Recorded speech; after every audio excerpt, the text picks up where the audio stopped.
हुक्म भी करने लगता है, चाहे वो परम पिता परमात्मा ही क्यों ना हो। जैसे श्री राघवेंद्र सरकार अपने समस्त प्रेमियों जन अयोध्या वासियों के साथ श्री सरयू जी में प्रवेश किए और गोलोक धाम के लिए चले गए, परंतु हमारे कन्हैया ऐसे नहीं गए। वह आपको सुनाते हैं अब और कथा को पूर्णाहुति की ओर ले चलते हैं।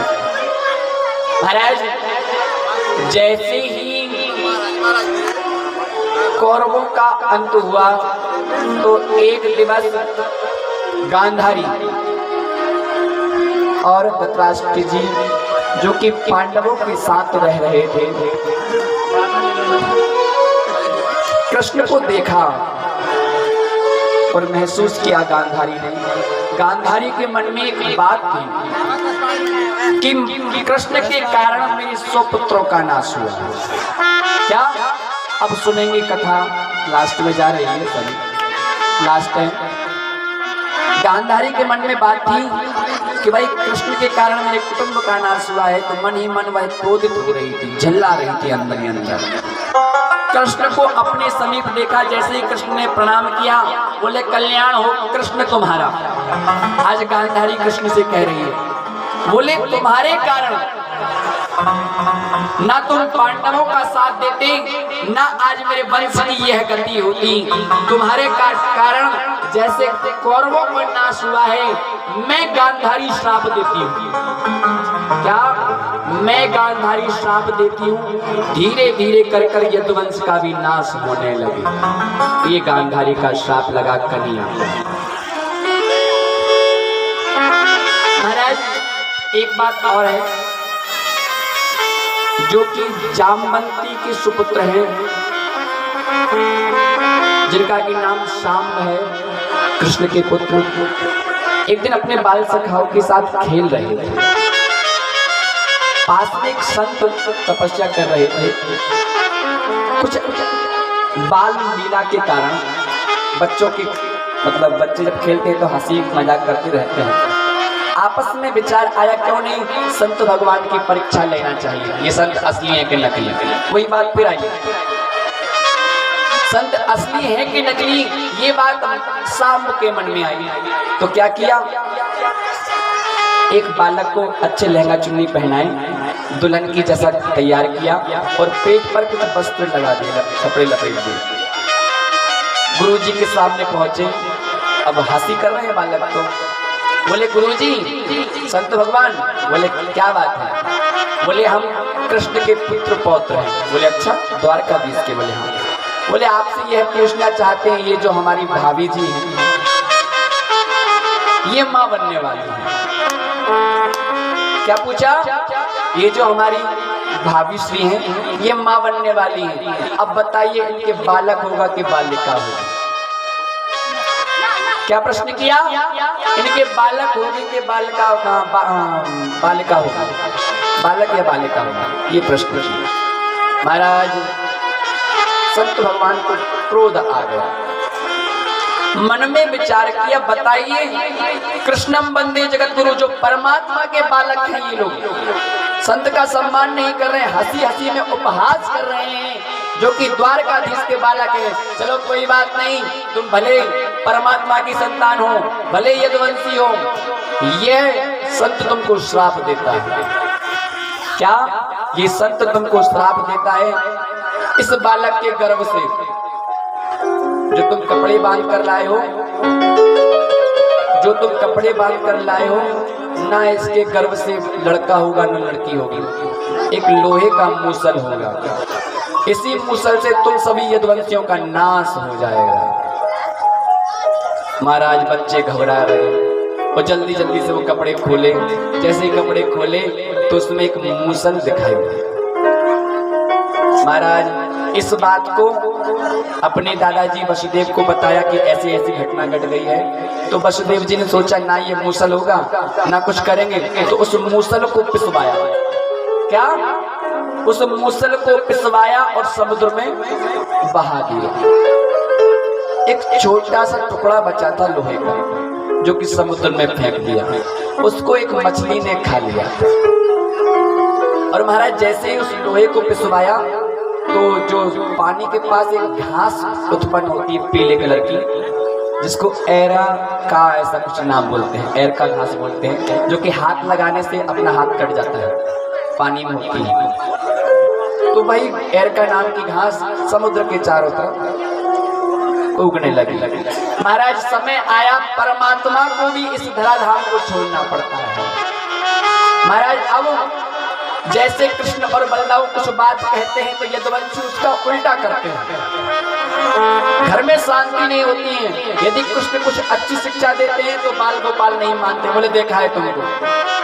महाराज बलराम जी को बड़ा बुरा लगने लगा। उन्होंने कहा कृष्ण अब तुम जानो, तुम्हारी लीला जाने।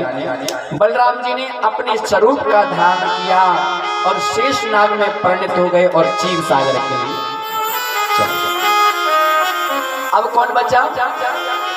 अब हमारी कन्हैया बचे।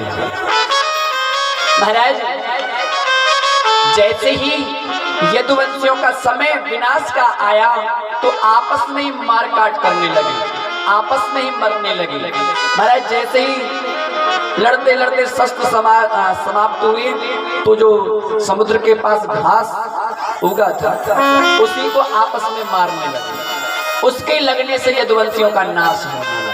धीरे धीरे करके यदुवंशियों का विनाश होने लगा। महाराज कृष्ण ने देखा कि ये क्या व्यवस्था हो रही है, तो अर्जुन को अपनी जितनी रानियां पटरानी थी सब सौंप दी। बोले इन्हें श्रीधाम वृंदावन ले जाओ और राधा रानी की शरण में इन्हें छोड़ दो। अर्जुन को घमंड था कि मैं धनुर्धारी हूं, मैं कुछ भी कर सकता हूं। तो जैसे ही सभी रानियों को लिया चल दी, रास्ते में परमात्मा भील बनकर आ गए। एक स्वरूप धारण किया अपना भील का और सभी रानियों को चुरा लिया।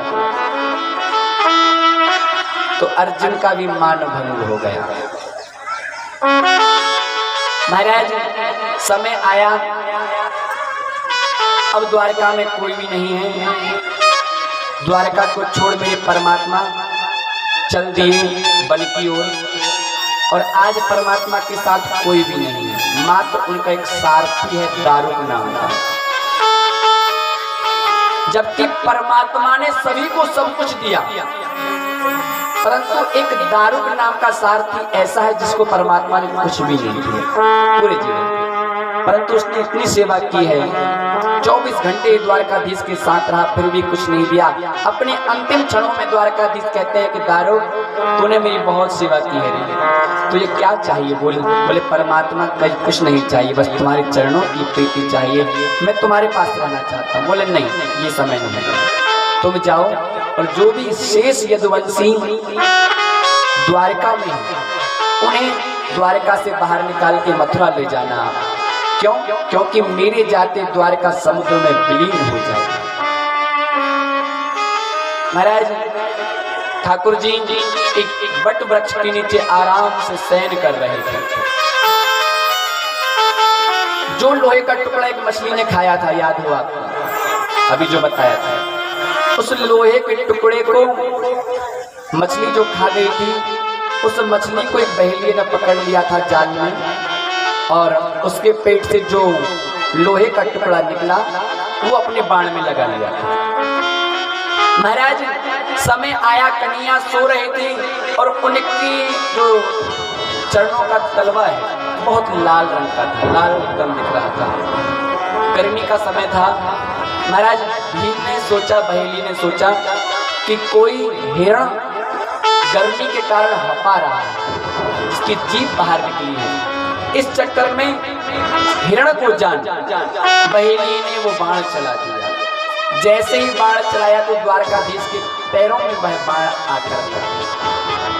अब आप कहेंगे कि भाई किसी बहेलिये के मारने से क्या परमात्मा परमधाम जा सकते हैं? पर नहीं, कहते हैं जो जस करहि सो तस फल चाखा। जैसा कर्म आप करोगे वैसा आपको फल मिलेगा, चाहे वह इंसान हो चाहे परमात्मा के मन।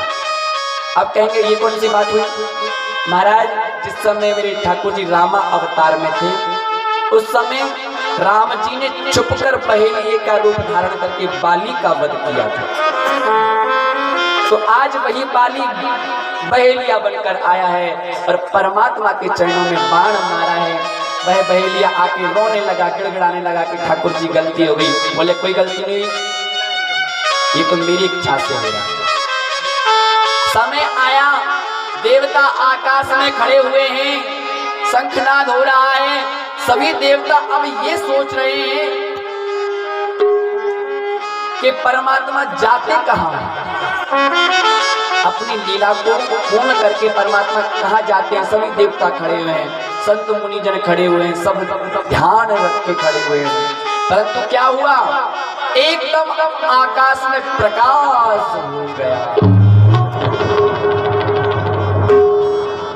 और कोई देख नहीं पाया कि क्या क्या क्या परमात्मा कहाँ गए, किसी को नहीं पता चला। महाराज जब परमात्मा का ध्यान किया गया तो परमात्मा साक्षात अपने प्रतिबिंब बनकर श्रीमद् भागवत में प्रवेश कर गए। कलयुग के कलुषित प्राणियों का कल्याण करने के लिए साक्षात श्रीमद् भागवत स्वरूप धारण किया है मेरे परमात्मा ने कृष्ण अवतार के बाद।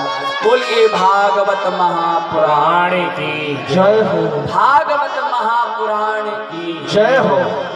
जो भागवत हम सब ने सुनी है वह कहीं साधारण वस्तु नहीं है, ये परमात्मा का ही स्वरूप है। महाराज 7 दिन तक कथा चली, आपने भी सुनी। ठाकुर जी की कृपा से हम तो नहीं, ये गोविंद की लीला, गोविंद ने आपको सुनी। हम क्या बोलते हैं, हम तो कुछ भी नहीं। महाराज ऐसे ही कथा साप्ताहिक श्री सुखदेव जी महाराज ने राजा परीक्षित को सुनाई। 7वें दिन मरने का श्राप लगा। अब प्रश्न करते हैं सुखदेव जी महाराज। पहले प्रश्न क्या हुआ था कि मरने वाले को क्या करना चाहिए, राजा परीक्षित ने प्रश्न किया था। अब सुखदेव जी प्रश्न करते हैं कि बताइए राजा परीक्षित, मैंने तुम्हें 7 दिन कथा सुनाई, क्या तुम मरोगे, क्या तुम मरने वाले हो? क्या प्रश्न हुआ, क्या तुम मरने वाले हो? तो बोले मैंने जन्म ही कब लिया था जो मरूंगा, मैं तो ईश्वर का अंश हूं और ईश्वर में ही विलीन हो जाऊंगा। मरना किसको कहते हैं जी, मैं नहीं मरने वाला हूं। महाराज सुखदेव जी ने कहा कि परमात्मा का ध्यान करो। इतना कह के सुखदेव जी तो अपने धाम के लिए चले गए और यहाँ परीक्षित जी बस ध्यान कर रहे हैं। महाराज जैसे ही ध्यान किया तो ध्यान रखकर बैठे रहे और इधर तक्षक सर्प आया। 7वें दिन तक्षक सर्प से मरने का श्राप था। जैसे ही सर्प आया तो इधर जो परीक्षित जी के पुत्र है जनमेजय जी, इन्होंने बहुत सेना लगा रखी थी कि मां कोई पहुंच ना जाए। महाराज जैसे ही तक्षक सर्प आया तो एक ब्राह्मण को सबसे पहले मिला। और ब्राह्मण मोदी ने कहा कि कहाँ जा रहे हो? बोले आज का मुझे है, आज जाके उनको डसना है, उनको मरना है। बोले नहीं तुम नहीं जा सकते। यदि ब्राह्मण चाह लेते तो राजा परीक्षित नहीं जाते, परंतु तक्षक ने उसने थोड़ा सा धन दिया और ब्राह्मण देवता एक तरफ हो गए। आज फूल की टोकरी में बैठ तक्षक पहुंचता है। जैसे ही तक्षक पहुंचा और तक्षक ने जैसे ही जन से मारा और इधर आग प्रज्वलित हो गई। अब आप कहेंगे वो कैसे कैसे क्या हुआ? महाराज जब ध्यान लगाया था ना तो राजा परीक्षित को तभी चले गए थे।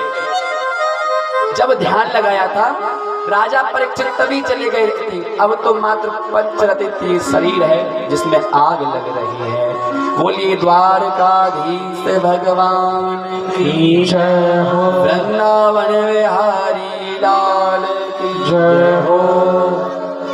महाराज इधर जनमेजय जी ने सर्पनाशक यज्ञ किया। जितने भी सर्प थे उनको नाश करने के लिए आहुति डलने लगी। आस्तिक मुनि ने आकर उस यज्ञ को रोका। बोले नहीं ऐसा नहीं करते, मृत्यु दंड के बदले मृत्यु दंड नहीं देते। यज्ञ को रोका भली प्रकार से। फिर आगे के राजा जनमेजय जी हुए। इनके काल में हम सब फिर ठाकुर जी की कृपा से चलती रही, फिर राजा महाराजाओं की कृपा बनी। आए अब हम सब भी ठाकुर जी की आरती करेंगे और एक निवेदन आप सभी से करेंगे। कल इस कथा की हवन और भंडारा हुआ, क्यों जी महाराज? ऐसा ही कल ही है ना? हाँ। कितने बजे से? सुबह से। सुबह 7 बजे से हवन की तैयारी हो जाएगी और जो भी हवन कुंड में बैठना चाह रहे हैं वह हमारे श्री पुजारी जी जो कि भूमिया जी महाराज हैं उनसे मिल लेंगे। और कल भंडारा होगा, कल ही भंडारा और प्रसाद वितरण है। सभी जितने भी ग्रामवासी, चित्रवासी, नगरवासी सभी आए, आप सबका स्वागत है और इस पूर्णाहुति कार्यक्रम में सम्मिलित हों, ये कावलीगढ़ का आप सभी से अनुरोध है। जितने भी श्रोता हैं कल आएंगे, हवन में बैठेंगे और